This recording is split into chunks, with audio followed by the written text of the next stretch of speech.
It's not only for in-person team building structures that we have. Building a team, okay, having activities for a team can be done virtually. And we're going to talk about 5 of those activities today. Just in case you did not know, fun team building activities are vital to the success of your organization. It's a must. Okay, it is a must for your organization. In fact, the personal bonds that form as a result can actually give your organization a competitive edge.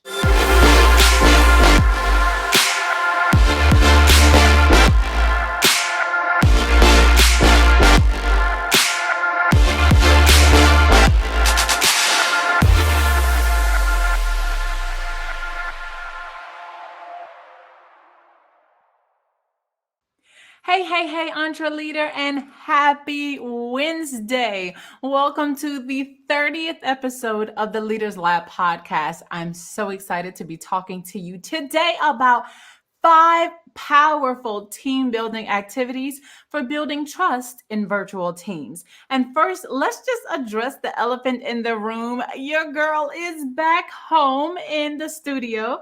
I'm so excited. I have just returned from a 25-day business trip where I was in Hangzhou, China.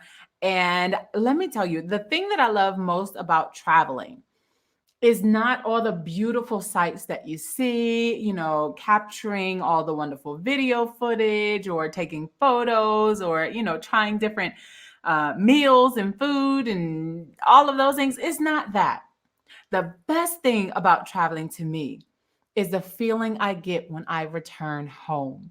And so I'm so excited. When I walked into my apartment yesterday, I was singing Reunited and it feels so good because your girl was just that happy to be back. So I am back in the studio today, and like I said before, I am excited because we are talking about some team building activities. And the pandemic, we thought that it was taking a turn for the better, that it was getting better. People were not dying anymore. People weren't showing symptoms, and the vaccine and all of this. Well, now because of the Delta variant, it looks like things are back on the restrictive side. Some of my colleagues are still stuck abroad, and it seems as though they will not be able to return to the university this upcoming semester. Not only that, but many of us are still stuck in our homes, working from home for our companies or our organizations. And so today we're going to be talking about fun team building activities. It's not only for in-person team building structures that we have. Building a team, okay, having activities for a team can be done virtually. And we're going to talk about 5 of those activities today. Just in case you did not know, fun team building activities are vital to the success of your organization. It's a must. Okay, it is a must for your organization. In fact, the personal bonds that form as a result can actually give your organization a competitive edge. In case you need some proof, a recent study conducted by Gallup reports that employee satisfaction was boosted by 50% on account of developed close work friendships. The study also disclosed that people with a self-described best friend at work are 7 times more likely to be fully engaged while at work. The closer you are to your coworkers, the happier you'll be at work, and the more likely you may be to sacrifice your own time to help someone else succeed. Now, one of the age-old team building activities that I have participated in, and I see many organizations still carry out to this day, is called the trust fall. But I'm going to tell you, I don't like trust falls for obvious reasons. I'm a plus size woman, and for me to stand up, at an elevated position and to cross my arms and hope to God that people are going to catch me and not allow me to fall and bust my back or my head or anything like that, I'm not a fan. Okay. I'm just going to say, I'm not a fan of that. So first of all, just to go over what is a trust fall. In theory, this is a very powerful and effective activity for team building because it challenges our fears of pain, abandonment, anxiety, loss of control. That one is for me, and also trust issues.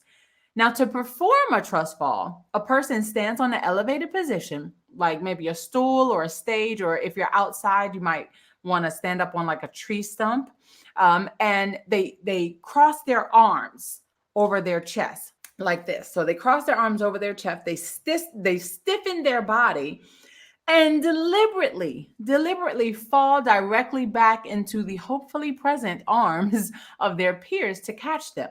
Now, for those of you who are not aware of this, I am a doctor of management. And Patrick Lencioni is well known in the organization development and management community. He wrote in his book, The 5 Dysfunctions of a Team, that the absence of trust is a foundational issue that teams must overcome. Teams with low trust are unwilling to be vulnerable with each other. For example, instead of apologizing by saying, I'm sorry, or saying, I need help with this, or asking for assistance, they'll completely avoid this at all costs. When teams lack trust, morale is low, communication is poor, and there's a high turnover rate as a result of members quitting the team. One way to solve this type of dysfunction is to foster an environment that is built on trust. Now, trust is very similar to respect due to its nature of reciprocity. In order to receive trust, you must give trust. And there are easier, less dangerous, and equally effective trust building activities that you can do with your team to replace a trust fall, because like I said, I'm not a fan. And I'm going to share them with you now. Okay. So activity number one is called Once Upon a Time. Now you can do this in person. All of these activities that I'm going to review with you today, you can do these in person. But again, I'm specifically talking about them for virtual teams at this time. So the first activity is called Once Upon a Time. And this activity practices listening. It encourages innovation and creativity, and it is done in sequential order. So, for example, you as the leader, you would start off the story. Once upon a time, there was a manager who decided to create a massive global team. That's it. There's like the first sentence, right? And then you pass it on to the next person. And then and if you all are, you can choose the order that you're in, since maybe you're doing your team meeting on Zoom. So you can choose, sequential order from the way people are lined up, how they're going to go. The next person would carry on, and they maybe would say a sentence or 2 or 3 or however, and then the next person would go, and then the next person would go. And they just continue to create this story until you have your ending. It could be a fairy tale ending. It could be a disastrous ending, just depending on the personality of the last person speaking, right? So that's called Once Upon a Time. The second activity is called Cutie Pie. Cutie Pie. Now, Cutie Pie is basically where prior to the meeting, you as the leader, you're going to request all of your team members' baby photos or toddler photos, or them for when they were younger, much, much younger. And this can also be a very good icebreaker as well. And so they send you all the photos, and then after you do your introduction for your team meeting, you can say, hey, remember those baby photos I asked you for? Okay, well, this is what we're going to do. I want you to guess, just based off the picture, I want you to guess which team member this is. And I mean, it just helps everyone to kind of get to know each other from an earlier stage in life, maybe what they look like, their style, their personality, how it developed. And so that's a unique way to do it as well. And it doesn't require much. It's just a digital photo. You just send it in, and you get people to guess who is the baby on the screen. So that's called Cutie Pie. The third activity is one that I have done in so many classes, so many team meetings. Oh my goodness. I do this also with my students, my university students, as an icebreaker during the first or second class. And so this one is called 3 Truths and a Lie. Now, some do 2 truths and a lie, but I find that it is very difficult sometimes for people to only guess like two truths and then one lie. So I said, okay, just add in another truth, three truths and one lie. And this helps you to get to know each member a little bit better. And it also develops relational communication skills. So basically, three truths and a lie, it's very simple. It's based on its name. You tell three true things about yourself and then one thing that is not true. And the rest of the team has to guess the thing that is not true. Now, obviously, you want to make it sound believable. So, three truths and a lie for me could be I'm an American. My favorite color is purple. I love dogs. Absolutely do not like cats whatsoever. And I love traveling the world.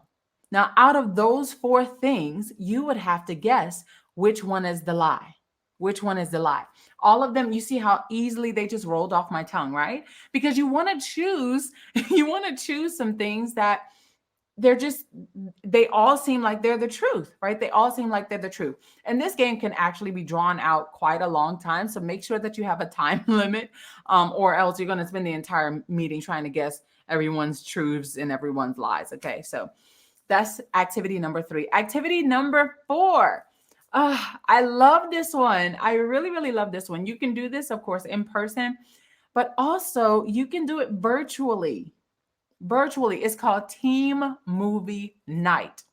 Can somebody say Netflix party? Okay, so you can do a Netflix party, or if you're in the States, you can also do a Hulu party. Or, depending on what you are planning to watch with your team, if it's something that you want to see that's on Facebook, I think Facebook also has a watch party.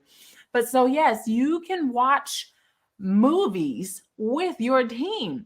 And what these skills are, the skills that you will develop here are, of course, communication skills, empathy, and listening skills. Of course, if you're doing this on Zoom, or if you're in China, you're using Ding Talk, or if you're using Microsoft Teams or anything like that. If you're in the States and you're using Google Hangouts, I think it's not Google Hangouts anymore, honey. I don't know, because Google is blocked here in China. So I don't use Google products except for Google and YouTube, with a special help from a special tool, which shall remain nameless in case CCTV is listening.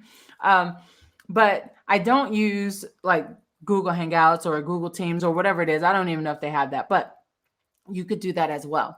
And so you would stream a movie on Zoom, and you could have everyone mute their mics. And, while the movie is playing, people can be chatting in the group chat box, talking about the movie or whatever, so that there's some type of engagement going. So that's a Netflix party. Or a team movie night. And then the 5th activity, the very last activity, is called virtual game night. This past semester, a colleague of mine hosted a trivia night. I actually really enjoyed myself. It was hosted on Zoom, and it's a way that you can get your people involved and engage with each other. And the closer you are, as you begin to work more in teams, especially if you're playing something like Jeopardy or another office trivia game, or virtual scavenger hunt, murder mysteries, or even if it's something as simple as Scrabble on mobile devices, you are going to be developing leadership skills in your team members, because, someone is going to take leadership responsibility over being the person in charge, being the team leader. Collaboration skills are developed, and also decision-making skills are developed here. This is golden. It's not only something that you have to do in person. This is actually an activity that you can do virtually. And you can check the internet for additional instructions on how to host these games, or if you're interested in finding games that are already, like computer animated games that are already available for your teams, you can do that as well. The most important thing is, like, why is it necessary to have team building activities if you're having virtual meetings? Your team is the key that will unlock the success or failure of your organization. Fostering trust between each other. Getting to know. I have some colleagues on my team that I've never met in person before because they were hired during the pandemic. We never met at the university on campus. All of our interactions and engagement with each other has been through email, through text message, and through virtual team meetings. Being able to relate to each other, being able to build camaraderie, even if it's only virtual, it does help to get to know the other person better. And then when they come to campus, it's like, finally, I could put the person, a physical being, to the AI that I've been interacting with for the past 3 semesters, for the past 2 semesters, or for the past 1 semester. Now, in case you're like, well, that might be good for your university, but that's not something that I'm able to do with my team. That's not true. As an entreleader, you must understand that it is important. It is important to know that trusting the process is not enough. When it comes to building trust with your team, trusting the process is not enough. Sometimes you must start the process with trust. And the way you do that is get people together.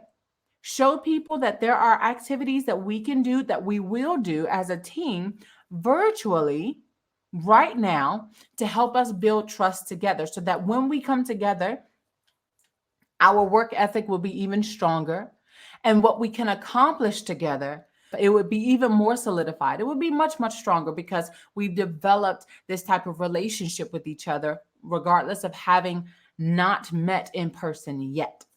If you enjoyed these 5 activities, and I can go back and tell you them once again there. The first one is once upon a time, storytelling, right? It helps you to practice active listening, encourages innovation and creativity, done in sequential order. Not only that, but the next one is Cutie Pie, where you show a baby picture or a toddler picture of your team member and guess who is who, which picture fits the person. 3 truths and a lie. Get to know each member a little bit better, develops a relational communication between the members. You can also have team movie night and then also virtual game night. If any of these activities sound like something that you would be interested in doing with your team, do it. All it takes is for you to implement these steps. And not only that, but I would love to hear your ideas in the comments below. If you're listening in the audio podcast, leave me a comment. Let me know. If you're watching the video, hey, drop a comment below and let me know what's your favorite virtual team building activity to do. Maybe I'm missing some. I'm sure that there's so many out there. 5 doesn't cover all of them, but it is a good place to start. Don't forget to grab your copy of 31 Powerful Affirmations to Transform Your Mind to empower your development as an entreleader. I want to see you succeed in all areas of your life. And it first begins with your mind. And you can go to linktr.ee/𝐷r.CharityTV or just check out the link in the show notes and in the description box below and grab your copy today. Also, don't forget to subscribe to the Leaders Lab podcast. Download today's episode, rate, comment, and share so we can reach millennial entreleaders all across the globe. And if you're watching the video podcast, please don't forget to subscribe to this channel where I will be bringing you one more episode once a week, every Wednesday. And also tune in on Mondays for our Monday Motivation Let's Talk series. You can also connect with me on social media at Dr. Charity TV is the handle. And I want to say thank you so much for tuning in, and I'll catch you next week in the lab.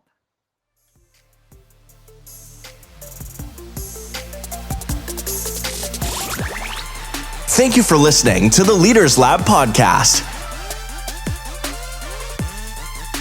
Visit our website at www.drcharitytv.com.